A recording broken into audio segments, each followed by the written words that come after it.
Picture this. It's a hot day, you crack open an ice-cold soda, and that first sip is pure bliss. But have you ever wondered what's actually happening inside your body during that moment? Because I'm about to take you on a journey that might change the way you think about that fizzy drink forever. What if I told you that within the first 10 minutes of drinking soda, your body launches into an all-out biological emergency response? Stick around, because what happens at the 60-minute mark is absolutely wild. Welcome to the Triumph channel, where we talk honestly about health, strength, and making better choices. If you're new here, hit that subscribe button, because today we're diving deep into the science of what soda does to your body, minute by minute. Now, I'm not here to judge anyone. Trust me, I've had my fair share of sodas. But after researching this topic, I was genuinely shocked by what I found. And I think you deserve to know the truth about what's happening inside you every time you take a sip. We're talking about regular soda here, the sugary kind. The average can contains about 39 grams of sugar. That's roughly 10 teaspoons. 10 teaspoons in one can. So, let's start the clock and see exactly what happens from the moment that soda hits your lips to what's going on an hour later. Minute 1 to 10, the sugar bomb. The moment you take that first sip, your taste buds are hit with an intense wave of sweetness. But here's the thing, that amount of sugar should actually make you gag. It's overwhelming. So why doesn't it? The answer is phosphoric acid. This ingredient is added specifically to cut through the sweetness and make the drink palatable. Without it, you'd probably spit it right out.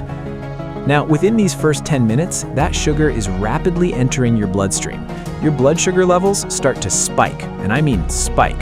We're talking about a massive surge of glucose flooding your system. Your pancreas immediately detects this invasion and goes into overdrive, pumping out insulin like crazy to deal with this sugar tsunami.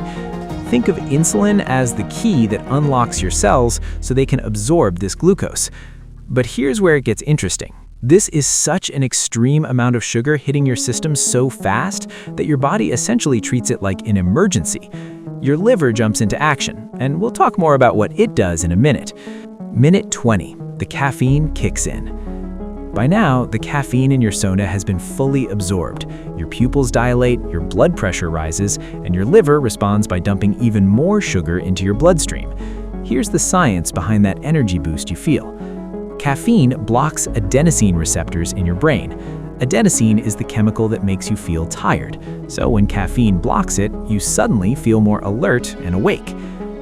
Minute 40, the dopamine rush. This is probably the most addictive part of the whole process. Around 40 minutes in, your brain's dopamine production goes into overdrive. Dopamine is your brain's pleasure chemical, the same neurotransmitter that gets released when people use certain drugs. And yes, I'm serious. The way sugar affects your dopamine receptors is remarkably similar to how substances like heroin affect the brain. Your brain is literally experiencing a reward response, which is why you crave soda and why it feels so satisfying to drink it.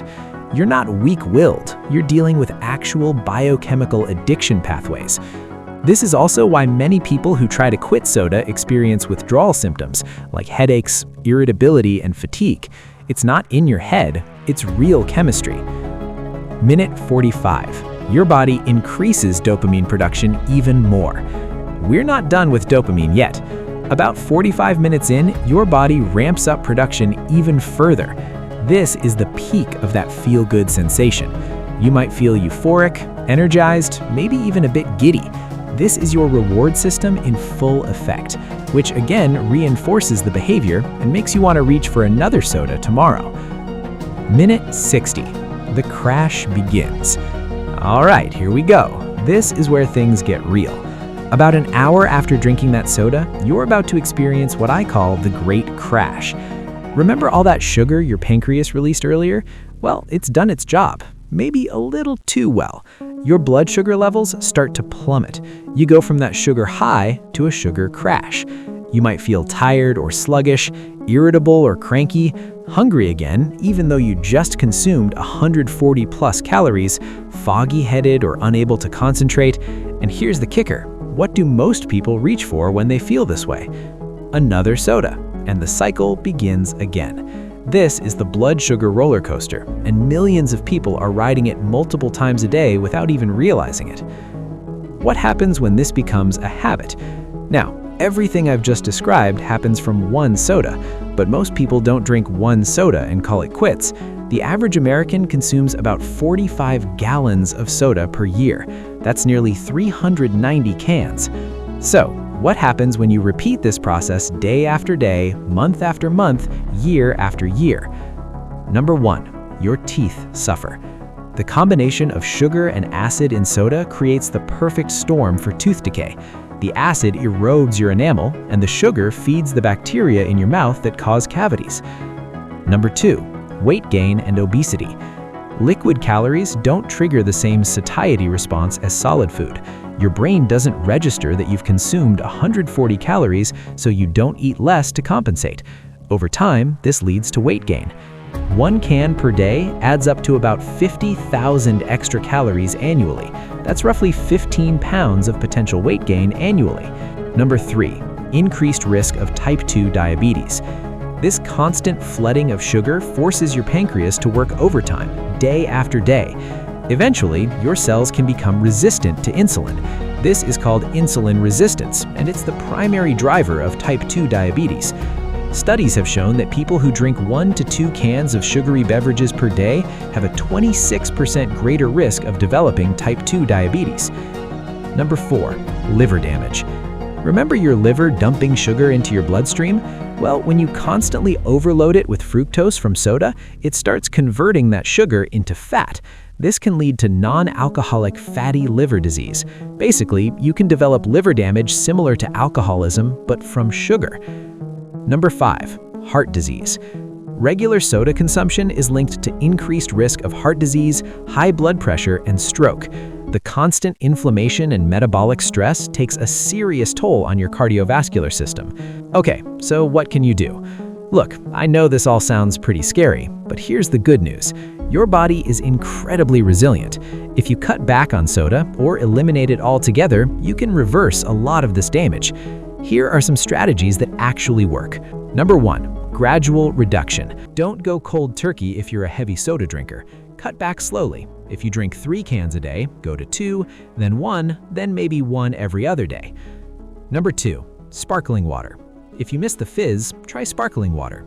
Add a squeeze of lemon or lime for flavor. There are also tons of flavored sparkling waters now that have 0 sugar and 0 calories.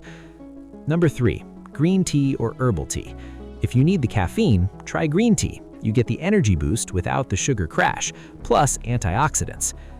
Number 4, read labels. Be aware that many drinks marketed as healthy, like fruit juices, smoothies, or vitamin waters, can have as much sugar as soda. Number 5, the 80-20 rule. You don't have to be perfect. If you want to enjoy a soda occasionally, that's totally fine. The problems arise with daily, habitual consumption. The point isn't to make you feel guilty. The point is to arm you with information so you can make informed choices about what you put in your body. So, there you have it, the complete timeline of what happens inside your body when you drink soda, from the initial sugar spike to the dopamine rush to the inevitable crash. It's a wild 60-minute ride. Your body is doing the best it can to handle this onslaught, but it wasn't designed to process this much sugar and these chemicals on a regular basis. Now that you know what's really going on, you get to decide what to do with this information. Maybe you'll cut back, maybe you'll quit entirely, or maybe you'll just be more mindful about when and why you reach for that can. That's the Triumph mindset. If this video helped you, hit the like button, subscribe to the Triumph channel, and share it with someone who lives on soda. And let me know in the comments, are you a regular soda drinker, or are you thinking about making a change? Thanks for watching, and I'll see you in the next one.